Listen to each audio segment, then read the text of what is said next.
जय हिंद दोस्तों, बहुत बहुत स्वागत है हमारी इस इन्फॉर्मेटिव वीडियो के अंदर। कहीं पर भी पैसा लगाना होता है तो बहुत तरह के ऑप्शन आपके सामने आते हैं दोस्तों। FD, RD, share market, mutual, crypto fund, real estate, gold, न जाने कितने ऑप्शन आपके सामने आते हैं। लेकिन हमारे बुजुर्ग बोलते थे एक्स्ट्रा पैसा पड़ा है तो एफडी करा लो, आपका पैसा भी सेफ रहेगा और दोस्तों 2 रुपए का ब्याज भी आ जाएगा। एफडी अगर आपने एक बड़े अमाउंट की करवानी है, कई बार आपको रिटायरमेंट का फंड या कोई पूर्वजों से, माता पिता से कोई ऐसा पैसा मिल जाता है तो आप आंख बंद करके एक ही बैंक में जाकर के सारी की सारी पैसे की एफडी करा देते हो। तो दोस्तों अगर आपने भी अपनी एफडी करवाने का मन बना लिया है और सारी की सारी अमाउंट की एफडी एक ही बैंक में कराते हो तो इस वीडियो को लास्ट तक जरूर देखें। हम आपको एक से ज्यादा बैंक में अगर आप एफडी कराते हो तो क्या क्या फायदे या बेनिफिट मिलने वाले हैं, और इनडायरेक्टली इसको यह भी बोल सकते हैं कि सारी की सारी एफडी एक ही बैंक में कराते हो तो क्या क्या नुकसान आपको देखने को मिल सकते हैं। क्योंकि आपको दोस्तों मेहनत का, खून पसीने का, ये कमाई का पैसा है, ये वेस्ट नहीं होना चाहिए। तो देर ना करते हुए अलग अलग बैंक में एफडी कराने के क्या क्या फायदे हो सकते हैं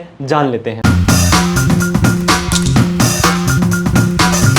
तो दोस्तों जैसे हमने डिस्कस किया, एफडी यानी कि फिक्स डिपॉजिट सबसे बढ़िया प्रचलित और इन्वेस्टमेंट का टूल होता है। लेकिन आपको मल्टीपल बैंक्स में एफडी करानी है। क्यों करानी है, इसके आज हम जो बेनिफिट है, या अगर आप एक ही बैंक में एफडी कराते हो उसके क्या क्या डिसएडवांटेज है वो आपको पता लगने वाले हैं। इससे पहले हम बात करेंगे, जब भी आपको कहीं पैसा लगाना होता है तो काफी फैक्टर्स आपको देखने पड़ते हैं, जैसे कि रिस्क, कितना रिस्क आप ले सकते हो कि आपका पैसा डबल हो जाए या आधा भी रह जाए। एक रिवॉर्ड होता है कि आपको 4% ही रिटर्न चाहिए या आपको 4% भी सफिशिएंट है, किसी व्यक्ति को 18% भी कम होती है। ये रिटर्न की बात है। पर्पज की बात है, आपने कितने टाइम के लिए, किस पर्पज के लिए पैसे को इन्वेस्ट करना है। एफडी दोस्तों फिक्स डिपॉजिट होती है। ऐसी डिपॉजिट एक फिक्स समय के लिए आपने कर दी है। आपको पता होगा बहुत सारे बैंक आपको 7 दिन से लेकर के 10 साल की एफडी करवाने के ऑप्शन देते हैं। ये दोस्तों लोन है। नॉर्मली तो हम बैंक से लोन लेते हैं, लेकिन अगर आपने बैंक में एफडी कराई है तो एक तरह से आपने बैंक को लोन दिया है एक फिक्स रेट ऑफ इंटरेस्ट पर, जो इंटरेस्ट आपको समय समय पर या जैसे भी उनकी होगी वो मिलता रहेगा। तो पहला फायदा दोस्तों, आप एफडी अगर कराना चाहते हैं, DICGC deposit insurance corporation guarantee करके होती है। तो दोस्तों DICGC एक RBI की एंटिटी है। शुरू के अंदर तो बहुत कम यहाँ पे आपको सिक्योरिटी मिलती थी। शुरू में दोस्तों 15,000 से सिक्योरिटी स्टार्ट की थी, फिर 1 लाख रुपए हो गई थी। आज की तारीख में ये 5 लाख रुपए की सिक्योरिटी आपको प्रदान करता है। ये करता है दोस्तों पर पैन कार्ड, पर बैंक और पर पर्सन। घर में 4 व्यक्ति हैं तो चारों को 5-5 लाख रुपए, 4 बैंक में है तो चारों बैंक 5-5 लाख रुपए की गारंटी आपको देते हैं। अगर वो बैंक डूब जाता है, कोई मिस हैपनिंग हो जाती है तो 5 लाख रुपए सिक्योर्ड है हर बैंक में। अब बैंक चाहती है कि इसको, अगर आप मान लीजिए दोस्तों, एक और गुड न्यूज में आपको दे दूं, इस 5 लाख को बहुत जल्द 10 लाख रुपए किया जाने वाला है, क्योंकि ऐसी न्यूज खबर आ रही है। तो अब 10 लाख रुपए की एफडी कराना चाहते हैं और 2 बैंकों में अगर आप कराते हैं 5-5 लाख रुपए की, तो दोनों ही बैंक अगर डूब जाते हैं तो दोस्तों DICGC आपको 5 × 2 यानी कि 10 लाख रुपए आपको देने वाली है। इसके बाद बात करते हैं दोस्तों पोस्ट ऑफिस। आजकल सिर्फ डाक डिलीवर करने तक ही सीमित नहीं रहा है,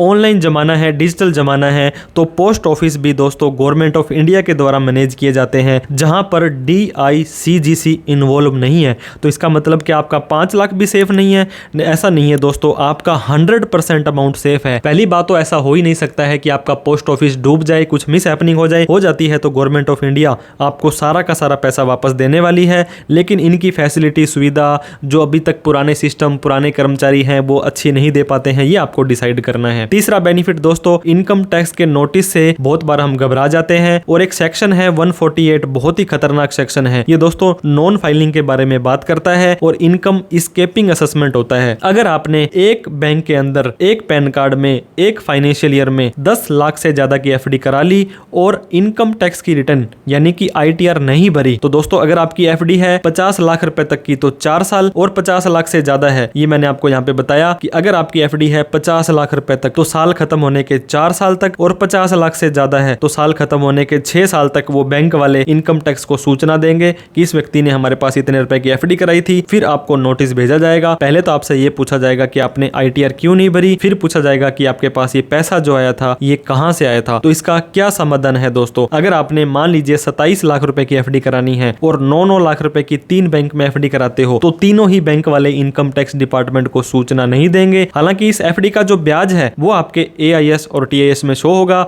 जिसको आप आईटीआर में दिखा देंगे तो आपको दिक्कतों का सामना नहीं करना पड़ेगा। कहने का मतलब 10 लाख से ज्यादा ऑनलाइन और 2 लाख से ज्यादा अगर आप कैश के अंदर एफडी बनाते हो और आईटीआर नहीं भरते हो तो नोटिस आ सकता है। तो क्यों ना हम अलग अलग बैंक में एफडी कराएं ताकि नोटिस आने की संभावना ना रहे। टीडीएस यानी कि टैक्स डिडक्टेड एट सोर्स, दोस्तों इनकम टैक्स की चोरी को रोकने के लिए बहुत ही बढ़िया इवेजन तरीका है, क्योंकि इनकम टैक्स डिपार्टमेंट को आपके ऊपर विश्वास नहीं है कि आप आईटीआर भरेंगे और आप अपनी जितनी भी इनकम हुई है उसे दिखाएंगे या नहीं दिखाएंगे। उसलिए बैंक की ड्यूटी लगा दी है, आप कभी भी किसी को भी आप इंटरेस्ट दें 50,000 से ज्यादा का तो सारी अमाउंट पर ही 10% टीडीएस काट लें। सीनियर सिटीजन को 1 लाख से ज्यादा का ब्याज दें तो 10% टीडीएस काट लें। हर बैंक की अलग अलग लिमिट है। मान लीजिए दोस्तों आपने 8 लाख रुपए और 8 लाख 16 लाख की एफडी करानी है तो और आपका यहाँ पे मान लीजिए आपका 6% के हिसाब से ब्याज मिलता है जो होता है 48,000 रुपए, और यहाँ पर भी 6% मिलता है जो 48,000 होता है। तो दोनों ही बैंक वाले आपकी एफडी का ब्याज नहीं काटेंगे क्योंकि 50,000 से ज्यादा नहीं होती है। नहीं काटेंगे तो आपको वेट भी नहीं करना पड़ेगा और आपको आईटीआर भी अगर भरनी है तो ठीक है, नहीं तो कोई दिक्कत नहीं है। आप चाहते हैं कि आपका टीडीएस ना काटा जाए तो फॉर्म 15G दे दें अगर आपकी उम्र 60 साल से कम है, फॉर्म 15H दे दें अगर आपकी उम्र 60 साल से ज्यादा है तो। इसके अलावा दोस्तों कई बार क्या होता है, बेटर इंटरेस्ट रेट आपको अलग अलग बैंकों में, आपको मैंने बताया था गवर्नमेंट का बैंक, प्राइवेट का bank, small finance bank, payments bank है, अलग अलग बैंक अलग अलग एफडी के रेट्स आपको देते रहते हैं। जैसे आप दुकान के अंदर जाकर के शॉपिंग करते हैं वैसे ही आपको बैंकों के अंदर भी जाकर के डील करनी होती है। एक बैंक 6.5 दे रहा है, एक बैंक 7 दे रहा है और दोनों ही बैंक अच्छे हैं तो क्यों ना थोड़ा थोड़ा दोनों में लगा दिया जाए ताकि आपको अच्छा इंटरेस्ट भी मिल जाए, DICGC की सिक्योरिटी भी मिल जाए, आपका टीडीएस भी ना काटा जाए और दोस्तों आपको इनकम टैक्स से नोटिस भी ना आए। इसके अलावा फ्लेक्सिबल टेन्योर, मैंने आपको बताया था 7 दिन से 10 साल की एफडी आप कराते हैं तो अलग अलग टेन्योर की कराएंगे। मान लीजिए आपने एक 6 महीने की एफडी करा ली, एक आपने 1 साल की करा ली, एक आपने दोस्तों करा ली 5 साल की, ताकि अलग अलग ज्यादा से ज्यादा ब्याज आपको मिल जाए। Short term, medium term, long term, emergency हो तो आप एक 6 महीने वाली, 3 महीने वाली एफडी को तुड़वा भी लेंगे तो ज्यादा सभी एफडीओं पर आपका नुकसान नहीं होने वाला है। और साल खत्म हो जाता है दोस्तों जब 31 मार्च के अंदर, जब आपको अप्रैल और मई का वेट करना है। उसके बाद जून और जुलाई में एक बार इनकम टैक्स के पोर्टल पर लॉगिन कर लें, रजिस्टर नहीं है तो रजिस्टर कर लें, AIS, TIS और 26S के फॉर्म को चेक करें। आप अपनी ITR 1, 2, 3, 4 इनकम के हिसाब से जरूर रखें। आपके पास अपने एक टैक्स प्रोफेशनल पर्सनल CA होने चाहिए। ऐसा नहीं है तो आप हमारे दिए गए नंबर पर कॉल, मैसेज, व्हाट्सएप कर सकते हो, जहां से जितने भी रुपए की एफडी कराई है उसका आपको रिकॉर्ड रखना है। दोस्तों वीडियो अच्छी लगी हो तो लाइक करके, अभी तक हमें सब्सक्राइब नहीं किया है तो प्लीज सब्सक्राइब करके हमारा हौसला बढ़ा दें। इस वीडियो को उन सभी लोगों में शेयर करें जो एक ही बैंक में सारी की सारी एफडी रखने वाले थे। दोस्तों आपके कोई सुझाव हो कि अलग अलग बैंक में एफडी कराने का क्या कोई नुकसान या कोई फायदा आपको लगा तो कमेंट करके जरूर बताएं। Thank you so much for watching this video. जय हिंद, जय भारत।